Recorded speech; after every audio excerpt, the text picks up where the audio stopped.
इति पिसो भगवारहं सम्मा सम्बुद्धो विद्याचरण संपन्नो सुगतो लोकविदो अनुत्तरो पुरीशधम्मसारथि सत्था देवमनुस्सारं बुद्धो भगवाति खुनासवरो साधु साधु श्रुतेन सवरो श्रुतेन सवरो साधु साधु घानेय सवरो घानेय सवरो साधु साधु जिभाय सवरो जिभाय सवरो साधु साधु मनसाच सवरो मनसाच सवरो साधु साधु कायाय सवरो।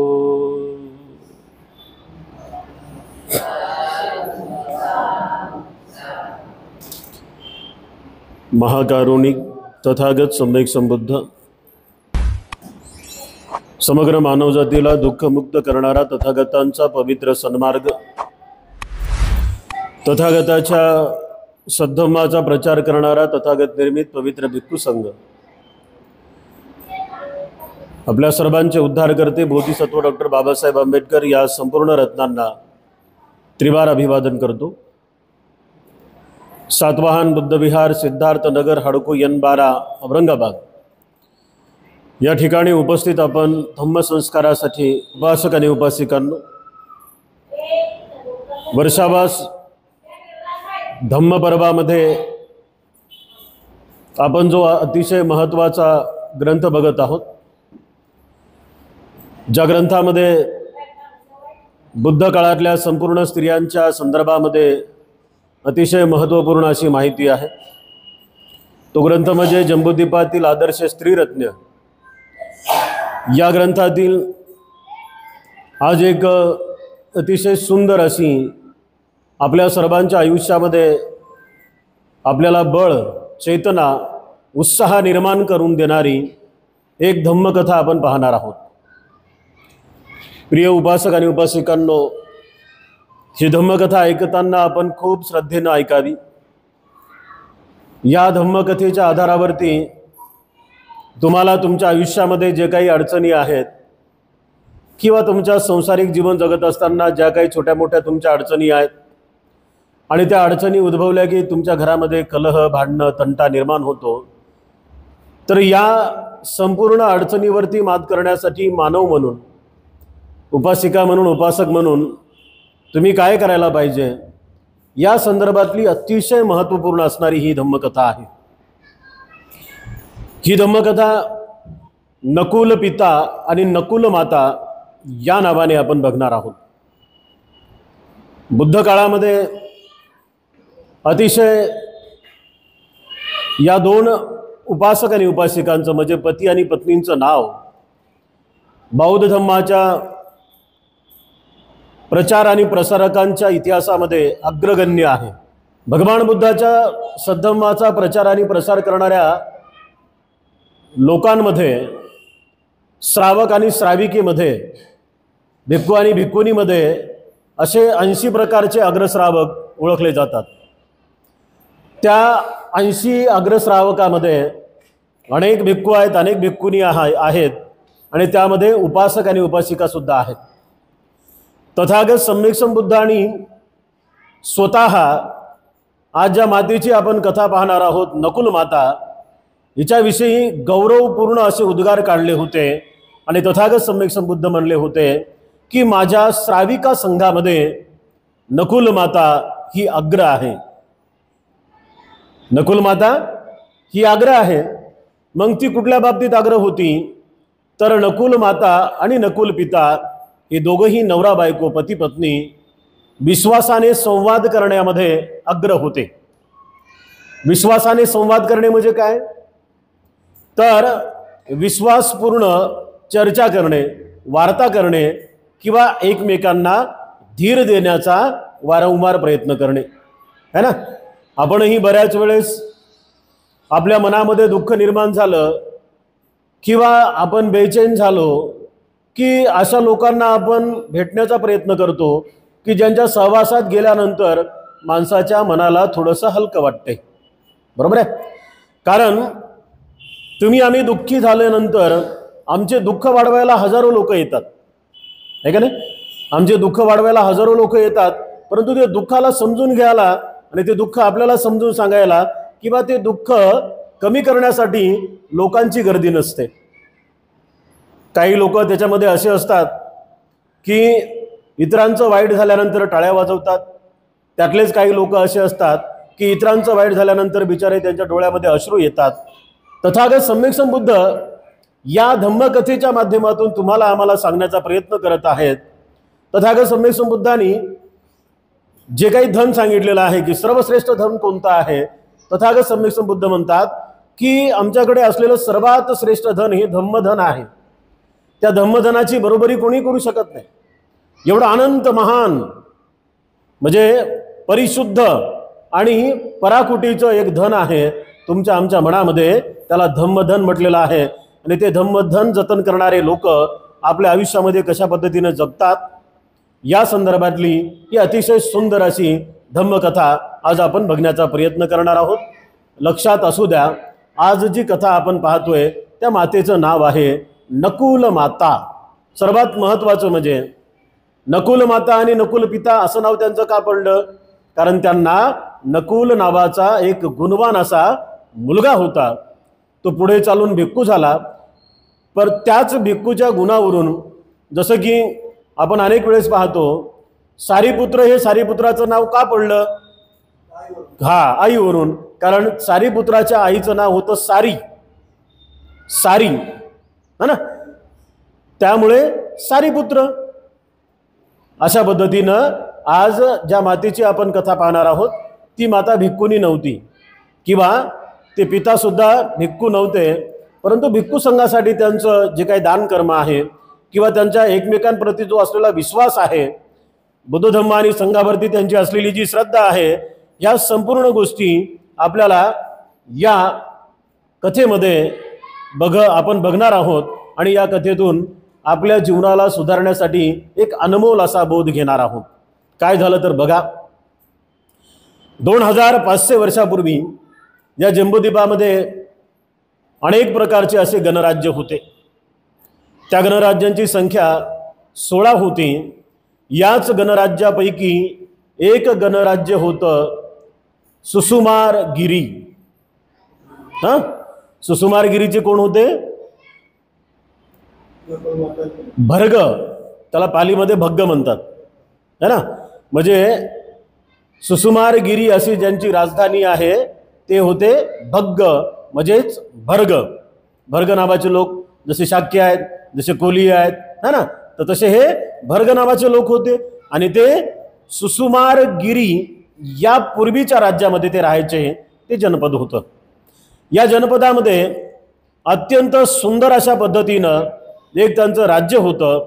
आणि इथे उदयन नावाचा राज्य करीत होता. सुसुमारगिरी भर्ग लोकांचं राज्य, इथे उदयन नावाचा राज्य करीत होता. आणि हा उदयन नावाच्या राजाला एक बोधिराज कुमार म्हणून पुत्र होता. म्हणजे उदयन राजा गेल्यानंतर बोधिराज कुमार हा सुसुमारगिरी या राज्याचा, भर्ग लोकांचा तो राजा झाला. तर याच राज्यामध्ये जेव्हा तथागत सम्यक संबुद्ध चारिका करत होते, याच राज्यामध्ये जेव्हा तथागत सम्यक संबुद्धांचं वास्तव्य होतं, तेव्हा या भर्ग नावाच्या राज्यामध्ये एक अतिशय दानशूर, शीलवान आणि धम्मावरती श्रद्धा असणारे कुटुंब होतं, ज्यांचं नाव होतं नकुल माता आणि नकुल पिता. हे दोघेही जण अतिशय आनंदाने भिक्खू संघाची सेवा करायचे, अतिशय आनंदाने धम्मश्रवण करायचे आणि तथागत सम्यक संबुद्धांची वंदना करायचे. आणि जिथे कुठे यांच्या राज्यात जेव्हा बुद्ध यायचे तेव्हा अवश्य हे आपले सारे कामं सोडून या तथागत सम्यक संबुद्धांच्या दर्शनासाठी यायचे। काय झालं, एकदा भग्ग या राज्यामध्ये तथागत सम्यक संबुद्ध आपलं भिक्षापात्र घेऊन या नकुल माता आणि नकुल पिता यांच्या दारी गेले। एक दानशूर, एक श्रद्धावान चित्तानं आपल्या जीवनाला बनवणारं हे दाम्पत्य अतिशय जागरूक पद्धतीनं आपल्या श्रद्धा भावनेनं तथागत सम्यक संबुद्धाच्या सेवेसाठी सज्ज झालं। तथागत सम्यक संबुद्ध आपल्या हातामध्ये भिक्षापात्र घेऊन नकुल माता आणि नकुल पिता यांच्या दारी उभे राहिले। या दोघांनी सांगितलं की या पुत्र या। तथागत सम्यक संबुद्ध त्यांच्या घरात गेले। घरात गेल्यानंतर जिथे तथागत सम्यक संबुद्धांचं आसन होतं त्या आसनावरती जाऊन ते बसले। अतिशय श्रद्धायुक्त चित्तानं या दोघी पती पत्नीनं तथागत सम्यक संबुद्धांना भोजन वाढलं। तथागत सम्यक संबुद्धांचं भोजन झालं आणि तथागत सम्यक संबुद्धांनी पात्रामध्ये आपले हात धुतले आणि पात्रामध्ये हात धुतल्यानंतर त्यांना बसण्याचा इशारा केला। तथागत सम्यक संबुद्धांनी त्या पती पत्नीला बाजूला बसण्याचा इशारा केला हाताने आणि दोघंही पती पत्नी खाली बसले। आणि दोघंही पती पत्नी खाली बसल्यानंतर त्यांच्या मनात इच्छा निर्माण झाली की आता तथागत सम्यक संबुद्धांनी आम्हाला धम्म अमृत पाजावे, म्हणजेच तथागत सम्यक संबुद्धांनी आमच्या आयुष्याला सुखकर बनवण्यासाठी, आम्हाला जीवन जगण्यासाठी धम्माचा उपदेश द्यावा अशी तथागत सम्यक संबुद्धांना त्यांनी विनंती केली। आणि विनंती करत असताना सुरुवातीला नकुल पिता आपल्या पत्नीचा गौरव करत असताना म्हणाले की भगवान, माझं आणि नकुल मातेचं लग्न हे लहानपणीच झालं। पूर्वीच्या काळात अशा प्रथा होत्या, परंपरा होत्या। माझं आणि नकुल माता यांचं लग्न हे लहानपणीच झालं, परंतु माझ्या एवढ्या आयुष्यामध्ये म्हणजे जोपर्यंत आमचं लग्न झालं तेव्हापासनं ते आतापर्यंत मी नकुल मातेच्या सहवासात आहे। हिने वाणीने आणि शरीराने वाईट कर्म तर सोडा करणे, म्हणजे नकुल मातेनं वाणीनं आणि शरीरानं वाईट कर्म तर सोडा, परंतु असा वाईट कर्माचा विचारही तिच्या मनात आला नाही। पती आपल्या पत्नीविषयी काय म्हणतोय की हिनं शरीराने आणि मनाने किंवा वाचेने वाईट कर्म तर सोडा, परंतु असा विचारही तिच्या मनात आला नाही। आणि नंतर नकुल मातेनं सुद्धा आपल्या पतीविषयी असे गौरव उद्गार काढले की भगवान, माझं आणि नकुल पितांचं विवाह हा फार कमी वयात झाला, परंतु नकुल पितांच्या मनामध्ये असला कुठलाही अशुभ असा विचार आला नाही। म्हणजे त्यांनी कायेनं वाचेनं आणि मनानं वाईट कर्म करण्याचं तर सोडा, परंतु त्यांच्या मनात तसा विचारही आला नाही। एकमेकाविषयी फार चांगल्या पद्धतीनं तथागत सम्यक संबुद्धांना ते गौरव उद्गार काढत आहेत। आणि तेव्हा तथागत भगवान बुद्ध म्हणाले की आपण दिलेल्या भोजनाचं मी अनुमोदन करतो, है ना। भिक्खूंना तुम्ही जेव्हा दान देता ना तेव्हा भिक्खू तुमच्या परिवाराविषयी, तुम्ही जवळ असोत किंवा नसोत, तुम्ही स्वतःहून येवोत किंवा नव्हत, पण सगळ्या परिवाराविषयी ज्यांनी दान दिलं त्यांच्या परिवाराविषयी ते दान घेण्याच्या अगोदर मंगलमैत्री करत असतात, है ना। तुम्ही जे काही देता ते दान दिल्यानंतर भिक्खू तुम्हाला मंगलमैत्री देतात, आशीर्वाद देतात, त्याला म्हणतात दानानुमोदन करणे, है ना। त्याला म्हणतात दानानुमोदन करणे। मग या दानानुमोदनामध्ये काय करतात भिक्खू की तुम्ही आम्हाला जल दिलं, तुम्ही आम्हाला फळ दिले, तुम्ही आम्हाला अष्टपरिष्कार दिला, तुम्ही आम्हाला चिवरदान दिलं, तुम्ही आम्हाला सर्वश्रेष्ठ भोजनदान दिलं, तर या दान कर्मामुळे तुमच्या संपूर्ण परिवाराचं मंगल हो। आता तुमच्या संपूर्ण परिवाराचं मंगल हो म्हटल्यावर धान्य आणणारा तुमचा पती, कमावणारा तुमचा पती, स्वयंपाक करणारे तुम्ही झाले, तुम्ही दोघं जण, तुमचे लेकरं बाळ, तुमच्या घरातले नातवं, सर्वांविषयी मंगलमैत्री, बघा सर्वांविषयी मंगलमैत्री भिक्खू करतात। आणि मग या मंगलमैत्रीच्या भरोशावरती तुम्हाला 5 गोष्टीचा लाभ होत असतो। मग ते भिकारी असोत, श्रीमंत असोत, अशा सगळ्या लोकांना 5 गोष्टीचा लाभ होतो। काय होतो बघा, तुमचा वर्ण वाढतो, तुमचा वर्ण वाढतो। वर्ण म्हणजे काळा किंवा गोरा नाहीये, वर्ण म्हणजे तुमच्या चेहऱ्यावरती तेजस्वीपणा झळकतो, तुमच्या चेहऱ्यावरती तेजस्वीपणा झळकतो, तुमचं आयुष्य वाढतं. दान कर्म केल्यानंतर तुमचं आयुष्य वाढतं आणि तुमच्या जीवनातील दुःखांची संख्या आपोआप कमी होते. मोजा, तुमच्या जीवनातील दुःखांची संख्या आपोआप कमी होते आणि तुमच्या संपूर्णच्या संपूर्ण चांगल्या इच्छा पूर्ण होतात. म्हणजे दान वायाला जातं का? हे अजिबात नाही. आता यांच्या पुण्यकर्मांची रास बघा किती छान आहे. सारीपुत्र नाही, महामोगल्यान नाही, उपाली नाही, आनंद नाही. स्वयं तथागत सम्यक संबुद्ध ज्याच्या दारावरती भिक्षापात्र घेऊन जात आहे, बुद्ध सहज गेले का? नाही. बुद्धांनी त्या दोघांच्या मनाची अवस्था ओळखली आणि मनाची अवस्था ओळखून भगवान बुद्ध त्यांच्या दारावर गेले, त्यांचं भोजन घेतलं. भोजन घेतल्यानंतर त्यांच्या दानाचं दानानुमोदन बुद्ध करत आहेत आणि तेव्हा भगवान बुद्धांनी त्या नकुल माता आणि नकुल पिताला दिलेल्या उपदेशामुळे नकुल पित्याचा जीव कसा वाचला, नकुल माता आणि नकुल पित्याला दिलेल्या उपदेशामुळे त्या नकुल पित्याचा जीव कसा वाचला या संदर्भातली ही धम्मकथा आहे. आणि म्हणून मी तुम्हाला सांगतोय, लक्ष देऊन श्रद्धा भावनेनं ऐका. तथागत सम्यक संबुद्ध त्यांच्या दानाचं दानोन्मोदन करत असताना त्यांनी एकमेकांच्या विषयी खूप चांगल्या पद्धतीनं गौरव उद्गार काढले आणि तेव्हा भगवान बुद्ध म्हणाले की गृहस्थ जीवनात सुखी राहण्यासाठी, गृहस्थ जीवनात सुखी राहण्यासाठी आणि मृत्यूनंतर सुद्धा एकत्र राहण्यासाठी नवरा बायकोनं काय केलं पाहिजे? लक्षात?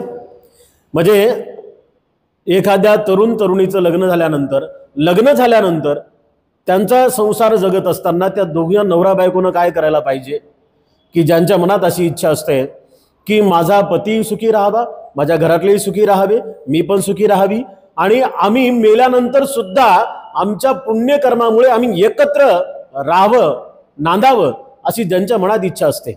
तर या अर्थाने तथागत सम्यक संबुद्ध काय म्हणाले की जीवन जर सुखी बनवायचं असेल, नवरा बायकोंचं काय कर्तव्य आहे, किंवा ज्या नवरा बायकोंना असं वाटतं की आमची जोडी तुटू नये आणि प्रत्येक नवरा बायकोला तसंच वाटते की आमची जोडी तुटू नये, मग काय करा? नकुल माता आणि नकुल पिता, बुद्ध म्हणतायत, नकुल माता आणि नकुल पिता, जर तुम्हाला तुमच्या आयुष्यामध्ये सुखानं राहायचं असेल तर तुम्ही एकमेकांचा विश्वास संपादित करा. साऱ्यात महत्वाचं विश्वास संपादित करणे. दुसरी गोष्ट बुद्धानं सांगितली की तुम्ही समान शीलवान बना. नवरा बायको, पती पत्नी, इंग्लिशमध्ये हजबंड अँड वाईफ, तुम्ही दोघ जण समान शीलवान बना आणि तुम्ही दोघ जण समान समाधीचा अभ्यास करा. तुम्ही दोघ जण समान प्रज्ञा जागृत करा. श्रद्धा, शील, समाधी ह्या जर गोष्टी तुमच्या आयुष्यामध्ये आल्या आणि तुम्ही समान प्रमाणामध्ये त्या गोष्टींचे वाटेकरी झालात तर तुमच्या आयुष्यामध्ये सुख आणि सुखच नांदेल. तुमच्या आयुष्यामध्ये एवढं सुख राहील की ते सुख कोणालाही मिटवता येणार नाही आणि तुम्ही मेल्यानंतर सुद्धा दोघे जण एकत्र राहणार. आता मेल्यानंतर दोघे एकत्र राहणे म्हणजे काय? मेल्यानंतर दोघांना सुद्धा लोक एकाच नावाने आठवणीत आणतील. आज जसं आपण 2600 वर्ष, 2500 वर्षाच्याही पलीकडे 2600 वर्षापूर्वीचा हा इतिहास आजही आपण त्या मातेला आणि त्या पित्याला नकुल माता आणि नकुल पिता म्हणून का संबोधू लागलो? याला म्हणतात की मेल्यानंतर सुद्धा जिवंत राहणे, मेल्यानंतर सुद्धा एकत्र राहणे. आपण नकुलच पाहू लागलो का? नाही, तर नकुलासोबत नकुल माताही पाहू लागलो. तर त्यामुळे तथागत सम्यक संबुद्ध म्हणतात की समान शीलवान बना, समान श्रद्धावान बना, समान समाधीचा अभ्यास करा, समान प्रज्ञावान बना आणि समान या साऱ्या गोष्टी तुमच्यामध्ये आल्या तर तुमचं जीवनही सुखी होईल आणि तुम्ही ग्रस्त जीवनातले हे 3 महान असे भाव आपल्या जीवनामध्ये उतरवून तुम्ही तुमच्या जीवनाला सुखी कराल। तेव्हा तथागत सम्यक संबुद्धांनी पालीतली अतिशय सुंदर अशी एक गाथा त्या पती पत्नीला सांगितली। तथागत सम्यक संबुद्ध या गाथेमध्ये त्यांना उपदेश देताना सांगतात की काय श्रेष्ठ आहे? आयुष्य श्रेष्ठ आहे का? अजिबात नाही। 50, 100, 120, 500 वर्ष जगणे, 1000 वर्ष जगणे एवढं आयुष्य श्रेष्ठ आहे का? नाही। मग काय श्रेष्ठ आहे? कर्माचा सिद्धांत श्रेष्ठ आहे ना। म्हणजे आयुष्य जगत असताना किती वर्ष जगला त्याला महत्व आहे का? अजिबात नाही आहे। कसे जगलात आणि त्या चित्तामध्ये भावना कोणती होती हे अतिशय महत्वाचं आहे, ते गरजेचं आहे असं बुद्धानं सांगितलं। आणि याच आधारावरती एक गाथा बुद्ध म्हणतात। त्या दोन्ही म्हणजेच नकुल माता आणि नकुल पिताला उपदेश देताना तथागत सम्यक संबुद्ध म्हणतात, सब्बदानं धम्मदानं जिनाती, सब्बदानं धम्मदानं जिनाती, सब्बरसं धम्मरसो जिनाती, सब्बरती धम्मरती जिनाती, तन्नं खया सब्ब दुःखं जिनाती। पालीचे शब्द आहेत, मराठीमध्ये त्याचा अर्थ असा होतो की सर्व दानामध्ये धम्मदान श्रेष्ठ आहे। धम्मदान चांगल्या गोष्टी सांगणे, चांगल्या गोष्टी शिकवणे, चांगल्या गोष्टीचं पालन करणे आणि त्याच्यातून जो आलेला अनुभव आहे त्याला धम्म म्हटलेला आहे। मग हा अनुभव एकमेकांना सांगणे म्हणजे धम्म सांगणे, धम्म शिकवणे, धम्माचं आचरण करणे, धम्माविषयी चर्चा करणे आणि फक्त धम्मच बोलत राहणे, हे सगळ्यात मोठं काम आहे। आणि याला बुद्ध म्हणतात सब्बदानं धम्मदानं जिनाती। नंतर रस जे आहेत या जगामध्ये, जे काही रस आहेत है ना, रस म्हटल्यानंतर कोणाला आंब्याचा रस आवडेल, कोणाला सफरचंदाचा, कोणाला मोसंबीचा किंवा आणखी काही जे काही असेल, तर हे जे काही रस आहे, रत म्हणजे अशा गोष्टीमध्ये रत होणे, अशा गोष्टीमध्ये जाणून बुजून मनाला बिजी करणे, अशा गोष्टीमध्ये जाणून बुजून मनाला तल्लीन करून टाकणे, म्हणजे सर्व रसामध्ये धम्माची गोडी, कारण धम्मा हा सर्वश्रेष्ठ आहे आणि सर्व रसामध्ये धम्माची गोडी ही सर्वश्रेष्ठ आहे। एवढंच नाही तर तृष्णेचा क्षय, तृष्णा म्हणजे आसक्ती, आसक्ती म्हणजे हे पाहिजे ते पाहिजे, असं पाहिजे तसं पाहिजे, हे नाही पाहिजे ते नाही पाहिजे, ही आसक्ती। तर सगळ्या आसक्तीचा जर नाश करायचा असेल आणि जर तुम्ही तो नाश केला असेल तर ज्याने आसक्तीला समजून घेऊन नष्ट केला आसक्तीला, त्याच्या आयुष्यामध्ये दुःख नाहीत। एवढा महान असा उपदेश तथागत सम्यक संबुद्धांनी त्यांना सांगितला। आता इथे बघा, हे जे आहेत दोघी पती पत्नी, हे काय फार श्रीमंत नव्हते, फारच श्रीमंत नव्हते, म्हणजे तोडका मोडका संसार ज्याला म्हणतो आपण है ना, पण यांच्या मनाची जी श्रीमंती होती ना, हे श्रद्धा, समान श्रद्धावान होते। म्हणजे नवऱ्याची श्रद्धा तशीच आहे, पत्नीची श्रद्धा पण तशीच आहे। नवरा बायकोच्या श्रद्धेमध्ये अजिबात कमतरता नाही। शिलामध्ये दोघे जण सारखेच आहेत, जे काही शिल असतात उपासकांचे, त्या उपासकाच्या शिलामध्ये दोघे जण सारखेच आहेत आणि दोघे जण समाधी करणारे आहेत, दोघे जण बुद्धाचे प्रवचन ऐकणार आहेत, दोघे जण भिक्खू संघाचे प्रवचन ऐकणार आहेत, दोघे जण समान श्रद्धा भावनेनं भिक्खू संघाला भोजन दान देणारे आहेत, बुद्धाची सेवा करणारे आहेत, भिक्खू संघाची सेवा करणारे आहेत।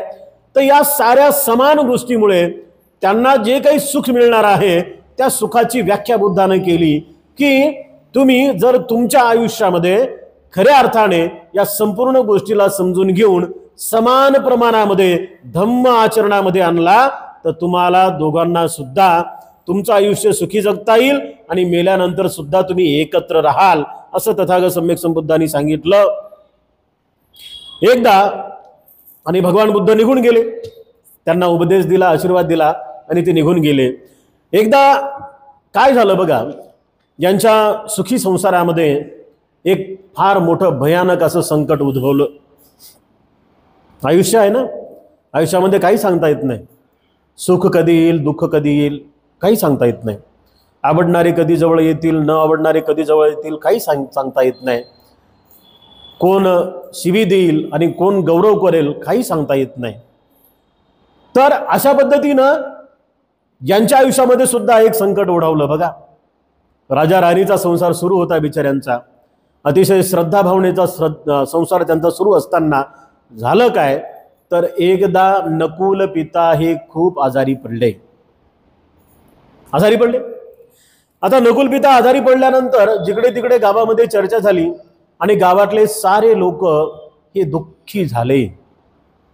नकुल पिता आणि नकुल माताची त्या गावामध्ये अशा पद्धतीची ख्याती होती की असं एकही शुभ कार्य त्यांना सोडून होत नव्हतं.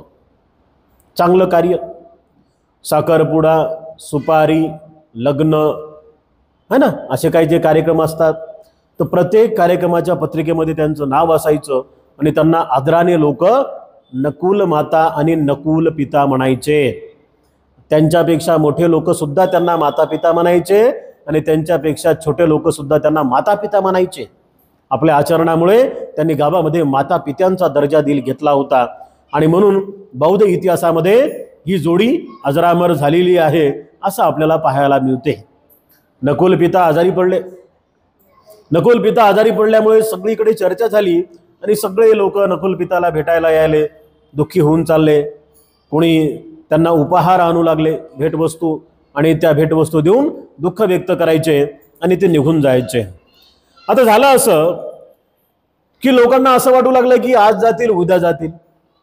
एवढे आजारी पडले बघा, आज जातील उद्या जातील.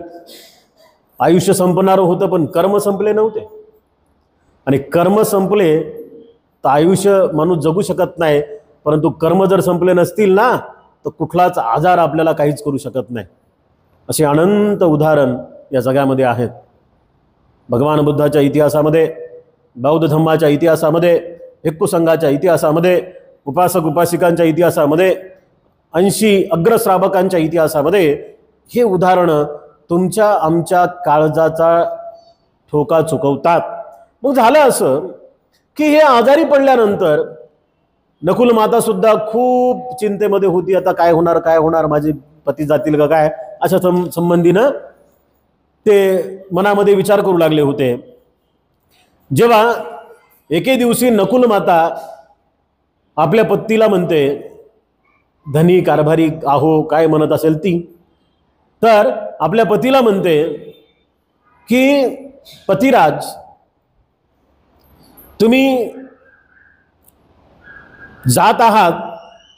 बघा त्यावेळीची त्यांच्या मनाची भावना बघा दोघांच्या पण. म्हणजे नवरा आजारी आहे, पती आजारी आहे, आणि याना त्या क्षणामध्ये, येणाऱ्या कोणत्या क्षणामध्ये याचा जीव जाईल भरोसा नाही आहे. बायको त्याच्या पुढे उभी आहे, त्याची पत्नी त्याच्या पुढे उभी आहे, आणि पतीला पत्नी म्हणते की नकुल पिता, तुम्ही अशा दुःखी अंतकरणाने या जगाचा निरोप घेऊ नका. हे बुद्ध काळातले लोक आहेत, हे बुद्धाचं प्रवचन ऐकणारे लोक आहेत, हे शील समाधी आणि प्रज्ञाचा अभ्यास करणारे लोक आहेत. त्यांच्या मनाची अवस्था बघा. आता कोणती बायको या काळात म्हणाल का आपल्या नवऱ्याला मरताना, नाही ना मरण. म्हणजे एखादा नवरा जर म्हणायला लागला तर त्याची बायको काय म्हणते की काहून चालले हो एवढ्या लवकर, है ना, घराचं काम काढलेलं आहे, घराचा स्लॅब तरी फोडू द्या, एका पोराचं लग्न बाकी आहे त्याचं लग्न तरी होऊ द्या, मोठ्या पोराचं लग्न झालं त्याचा नातू तरी पाहून जा, है ना. अशा गोष्टी मनातल्या येतात ना. म्हणजे ही एकमेकाबद्दल असलेली अटॅचमेंट असते, बरोबर आहे. याला बुद्धाच्या भाषेमध्ये आसक्ती म्हणतात. आता ही साहजिक आहे, अटॅचमेंट ही साहजिकच आहे. जे दोन लोक एकमेकांसोबत 10 वर्ष, 20 वर्ष, 30 वर्ष, 50 वर्ष, 60 वर्ष, 70 वर्ष राहत आहेत, तर एकमेकांबद्दल त्यांच्या मनात तर अटॅचमेंट असेलच ना हो. म्हणजे याला सकाळी उठल्यापासून ते रात्री झोपेपर्यंत तिचा चेहरा पाहण्याची सवय आहे, किंवा तिला बोलण्याची सवय आहे, तिचा आवाज ऐकण्याचा सवय आहे नवरा बायकोला एकमेकाला. तर मग त्या दोघांबद्दल अटॅचमेंट असेलच ना. आणि मग या जोडीपैकी एक जर लवकर गेलं तर बिचारा दुसरं कसं जिवंत राहते हे त्यालाच जाऊन तुम्ही विचारा. त्याच्या अनंत अडचणी तो सांगेल, आहे का नाही. त्याच्या अनंत अडचणी तो सांगेल. आणि म्हणून या गोष्टीचा आपण बारकाईनं बौद्ध म्हणून विचार केला पाहिजे. ज्याला सुखाने मरता येतं ना तो बौद्ध आहे. सुखाने साऱ्यांना जगता येईल हो, पण सुखाने मरता ज्याला येतं ना तो बुद्ध आहे, तो बौद्ध आहे, तो बुद्धाचा उपासक आहे. हे बुद्धाचे उपासक होते. आपला पती हा बेडवरती पडलेला आहे आणि तो कधी जाईल हे माहीत नाही आहे. त्याच्या समोर येऊन नकुल माता नकुल पिताला म्हणते, अहो असं दुःखी अंतकरणाने मरण बरोबर नाही आहे. पुढे जो काही त्यांचा संवाद आहे, या संवादामधून तुम्ही आम्ही काय घ्यायचं आहे यासाठी ही कथा आहे. या दोघांचा जो संवाद आहे, नवरा बायकोचा संवाद कसा असतो बघा. इथं ही नकुल माता जी आहे, तर नकुल माता त्या 7 बायकांपैकी कोणती आहे, तर ती आहे सखी भार्या, म्हणजे आपल्या नवऱ्याची मैत्रीण आहे. माता भार्या ती आपल्या नवऱ्यासाठी माते समान आहे. ज्या पद्धतीनं एक आई आपल्या सगळ्या लेकराला, आपल्या लहान लेकराला जसा जीवापाड प्रेम करते ना निस्वार्थी भावनेनं, तर ते सगळे गुण इथं नकुल मातेमध्ये आहेत. आणि नकुल माता नकुल पित्याला म्हणत आहे, अहो असं दुःखी अंतकरणाने मरण बरोबर नाही आहे. मला माहीत आहे तुमच्या मनात काय विचार आहे. दोघे जण समान शीलवान आहेत, समान श्रद्धावान आहेत, समान प्रज्ञावान आहेत. साऱ्या गोष्टी त्यांनी सोबत एकत्र केलेल्या आहेत. आणि म्हणून तिच्या मनातला विचार तिने आपल्या पतीला बोलून दाखवला. तोच विचार तिच्या पतीच्या मनातला होता. ती तिच्या पतीला म्हणते, पतिराज आपण कोणतीच अशुभ भावना माझ्या संदर्भात करू नका. म्हणजे अशुद्ध विचार करू नका, म्हणजे असा कुठलाच अशुद्ध विचार तुम्ही तुमच्या मनामध्ये आणू नका की जेणेकरून तुम्हाला दुःख होईल. अशुद्ध विचारामुळे माणसाला दुःख होत असते. आणि मग अशुद्ध विचार असा कुठलाच मनात आणू नका, असं कोणी सांगितलं? नकुल मातानं नकुल पित्याला सांगितलं. मला माहिती आहे की तुमच्या मनात कुठला विचार चाललेला आहे. तुम्ही गेल्यानंतर आमचा विचार तुमच्या मनात आहे. काय भावना आहे, काय नातं आहे, काय प्रेम आहे, काय जिव्हाळा आहे, काय आपुलकी आहे, काय काळजी आहे एकमेकाची. पतीनं पतीला समजून घेतलं पाहिजे, पत्नीनं पतीला समजून घेतलं पाहिजे. ही भावना बघा. आणि याच गोष्टीवर बुद्ध धम्म टिकलेला आहे. निस्वार्थीपणावर बुद्ध धम्म टिकलेला आहे. आणि त्यामुळे डॉक्टर बाबासाहेब आंबेडकरांनी तुम्हाला आम्हाला सुखी करण्यासाठी हा बौद्ध धम्म निवडलेला आहे की आमचं जीवन आम्हाला सुखाने जगता आलं पाहिजे आणि आम्हाला सुखाने सुद्धा मरता आलं पाहिजे. इथला जो अर्थ आहे, नकुल माता आणि नकुल पिता यांच्या धम्मकथेतला जो अर्थ आहे उपासक आणि उपासिकांनो, तो अर्थ तुमच्या आमच्या जीवनासाठी फार महत्वाचा आहे. काय कारण होतं? काय कारण होतं? या दोघांचं नाव इतिहासामध्ये आलं तर त्या कारणावरती चर्चा होणं फार गरजेचं आहे. जेव्हा आजारी पडलेले आहेत नकुल पिता आणि पत्नी आपल्या नवऱ्याचं काय करते? सात्वन करत आहे. सात्वन करण्याच्याही पद्धती फार वेगळ्या आहेत. तर त्या काळात, त्या बुद्ध काळातले लोक होते म्हणून ते एकमेकांचं सात्वन त्यांच्या आयुष्यातलं दुःख कमी व्हावं अशासाठी करायचे. तर बऱ्याच वेळेस आपण या जगामध्ये जीवन जगत असताना जेव्हा आजारी लोकांना पाहायला जातो तेव्हा त्यांचं दुःख कमी करत नाही तर वाढून येत असतो. नवरा बेडवरती पडलेला आहे, आज मरल का उद्या मरल, या क्षणाला मरल का त्या क्षणाला मरल, तिलाही माहीत नाही त्यालाही माहीत नाही. पण ती त्याला बोलताना म्हणते, त्याच्या मनाचं सात्वन करताना म्हणते, त्याच्या मनातलं दुःख कष्ट भय भीती घालवण्यासाठी ती म्हणते की पतिराज मला माहीत आहे तुमच्या मनात काय विचार चाललेला आहे. मला असं वाटतंय की तुम्ही असा विचार करताय की तुम्ही गेल्यानंतर माझं काय होईल, तुम्ही गेल्यानंतर माझ्या लेकरांचं काय होईल. तर चिंता करू नका, ती सगळी जबाबदारी घेण्यासाठी मी सक्षम आहे. पुन्हा आपल्या पतीला म्हणते की तुम्ही असा अशुभ विचार करू नका की तुम्ही गेल्यानंतर मी दुसरं लग्न करेन,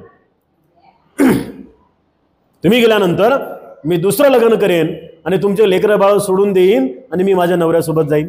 असा मुळात विचार आणू नका पतिराज. पतिराज असा विचार मुळात करू नका की तुम्ही गेल्यानंतर मी शीलाचं पालन करणार नाही. आता मेन विषय आला. तुम्ही गेल्यानंतर मी शीलाचं पालन करणार नाही, तुम्ही गेल्यानंतर मी समाधीचा अभ्यास करणार नाही, तुम्ही गेल्यानंतर मी प्रज्ञायुक्त चित्तानं जगणारा नाही असा विचार मुळातही तुमच्या मनात आणू नका, असं ती आई तिच्या पतीला म्हणत आहे. नंतर पुढे म्हणते की पतिराज, तुम्ही तुमच्या मनात असा मुळातही अशुभ विचार आणू नका की तुम्ही गेल्यानंतर मी बुद्धांचे प्रवचन ऐकायला जाणार नाही, मी भिक्खू संघाचे प्रवचन ऐकणार नाही किंवा मी भिक्खू संघाला भोजनदान देणार नाही असा मुळातही तुम्ही विचार मनात आणू नका.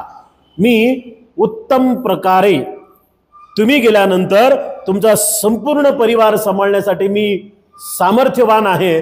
आणि एवढंच नाही तर तुम्ही आम्ही दोघांनी आयुष्य जगत असताना जे काही समान गुण अंगीकारलेले आहेत, म्हणजे आपण दोघं जण समान श्रद्धावान आहोत, समान शीलवान आहोत, समान समाधीच्या अभ्यासामध्ये आपण आहोत आणि प्रज्ञा ही आपल्या दोघांच्याही मनामध्ये सारख्या प्रमाणात आहे. तर ह्या कुठल्याही चांगल्या गुणाला तुम्ही गेल्यानंतर मी कमी होऊ देणार नाही असं नकुल माता नकुल पित्याला म्हणत आहे. आणि बघा, एवढा चांगला त्यांचा संवाद झाल्यानंतर झालं असं की बेडवर पडलेल्या, म्हणजे माहित नाही आज मरते का उद्या मरते का या क्षणाला मरते, पण त्या बेडवर पडलेल्या तिच्या पतीचं मन हे प्रसन्न झालं. बेडवर पडलेल्या तिच्या पतीचं मन हे प्रसन्न झालं आणि त्या प्रसन्न चित्ताची जी ताकद आहे, श्रद्धायुक्त चित्ताची जी ताकद आहे, समाधीयुक्त चित्ताची जी ताकद आहे, प्रज्ञायुक्त चित्ताची जी ताकद आहे, जी हिम्मत आहे, जी शक्ती आहे, त्या शक्तीमुळे नकुल पिता हळूहळू बरा होऊ लागला है ना. आणि म्हणून म्हणतात लोक की आजारी लोकांना पाहायला जात असताना रिकाम्या डोक्यानं जा, रिकाम्या हातानं जाऊ नका. आजारी लोकांना पाहायला जात असताना लोक उलटे करतात, डोकं भरून घेऊन जातात, हात हलवत जातात है ना. म्हणजे रिकाम्या डोक्यानं जा म्हणजे काय, तुमच्या घरातले जे काय टेन्शन टुन्शन आहे ते घरातच टाकून ठेवा. आजारी माणसाला जात असताना त्याच्यासोबत प्रेमानं बोला, त्याच्यासोबत त्याला हिंमत देण्याचा प्रयत्न करा. म्हणजे ज्या पद्धतीनं आपल्या पतीविषयी जी काही मनात नकुल मातेच्या भावना होती त्या भावनेमुळे आणि तिने 2 शब्द आपल्या पतीला बोलल्यामुळे त्याचा तो सारा आजार निघून गेला. हो, आजार निघून गेला. आणि म्हणून माय माऊल्यांनो, जोडी टिकवायची असेल आणि टिकलेली जोडी कायम स्वरूपी जर एकमेकांची साथ हवी असेल तर ह्या गोष्टी तुम्हाला कराव्या लागतील. विशेषतः माय माऊल्यांना ह्या गोष्टी कराव्या लागतील. तथागत सम्यक संबुद्ध हे त्या भर्ग देशामध्ये असताना तथागत सम्यक संबुद्धाला पूर्ण बरा झाल्यानंतर नकुल माता आणि नकुल पिता हे भेटण्यासाठी गेले आणि झालेली सर्व हकीकत तथागत सम्यक संबुद्धाला त्यांनी सांगितली. तेव्हा या साऱ्या सेवेमुळे, त्या मातेच्या दातृत्वामुळे, त्या मातेच्या प्रेम करुणा मैत्री भावनेमुळे तथागत सम्यक संबुद्धाच्या मुखातून एक शब्द निघाला. कोण प्रशंसा करत आहे बघा, है ना. चांगल्या गुणांची प्रशंसा ही चांगले लोक करतात, चांगल्या गुणांची प्रशंसा ही चांगले लोक करतात. आणि तथागत सम्यक संबुद्ध तर सर्वोत्तम आहेत, जगात सगळ्यात सुंदर आणि चांगले आहेत. तर तथागत सम्यक संबुद्ध त्या मातेच्या विषयी म्हणतात की नकुल पिता धन्य आहेस तू, नकुल पिता तू धन्य आहेस, नकुल मातासारखी पत्नी तुला मिळाली, खरोखर तू पुण्यवान आहेस, असे तथागत सम्यक संबुद्ध त्यांना म्हणाले. तथागत सम्यक संबुद्धांनी त्याच ठिकाणी एक घोषणा केली. तथागत सम्यक संबुद्धांनी त्या ठिकाणी एक घोषणा केली आणि तथागत सम्यक संबुद्ध म्हणाले, माझे जे काही 80 अग्रश्रावक आहेत त्या 80 अग्रश्रावकामध्ये 74 क्रमांकाची जी महाअग्र उपासिका आहे ती नकुल माता आहे, है ना. नकुल माता आहे. 80 अग्रश्रावक, त्याच्यात 74 नंबर नकुल मातेचा आहे. आणि जे काही उपासिका आहेत अग्र उपासिका, तर त्याच्यामध्ये नकुल मातेचा अग्र म्हणून हा 9व्या क्रमांकाचा नंबर आहे 9. उपासिकांमध्ये 9व्या क्रमांकाला ही नकुल माता आहे. 80 अग्रश्रावक म्हणजे भिक्खू भिक्खुणी उपासक उपासिका यांना धरून जे काही 80 रत्न निवडल्या गेलेले आहेत धम्माच्या बाबतीमध्ये त्याला 80 अग्रश्रावक म्हणतात. त्याच्यामध्ये महिला आहेत, त्याच्यामध्ये पुरुष आहेत, त्याच्यामध्ये भिक्खुणी आहेत, त्याच्यामध्ये भिक्खू आहेत. तर अशा 80 लोकांमध्ये हिचा नंबर 74चा आहे आणि फक्त उपासिकांमध्ये हिचा नंबर 9व्या क्रमांकाचा आहे. असं म्हणून तथागत सम्यक संबुद्धांनी तिथे नकुल मातेची अग्र श्राविका म्हणून प्रशंसा केली. दोघेही जणांनी खूप चांगल्या पद्धतीनं तथागत सम्यक संबुद्धांचा आशीर्वाद घेतला आणि आशीर्वाद घेऊन पुन्हा जीवन संसार जगण्यासाठी प्रेरणादायी स्वरूपानं आपल्या घरी निघून गेले. आणि म्हणून माय माऊल्यांनो मातांनो आपणही आपल्या आयुष्यामध्ये नकुल मातेचा हा आदर्श शाश्वत स्वरूपामध्ये टिकवण्याचा अंगीकारण्याचा आचरण करण्याचा प्रयत्न करावा. या आजच्या धम्मकथेच्या अर्थाने आपल्या सर्वांचं मंगल हो, आपल्या सर्वांचं कल्याण हो, आपल्या सर्वांचं मंगल हो, आपल्या सर्वांचं कल्याण हो अशी मैत्रीची भावना आपल्या सर्वांप्रती व्यक्त करतो. विशेषतः धम्मोदय द राईज ऑफ धम्मा या आपल्या यूट्यूब चॅनलला बघणाऱ्या दर्शकांसाठी सुद्धा खूप खूप मंगलमैत्री आपल्या सर्वांप्रती मंगलमैत्री व्यक्त करून आजचा धम्म संस्कार इथेच समाप्त करतो.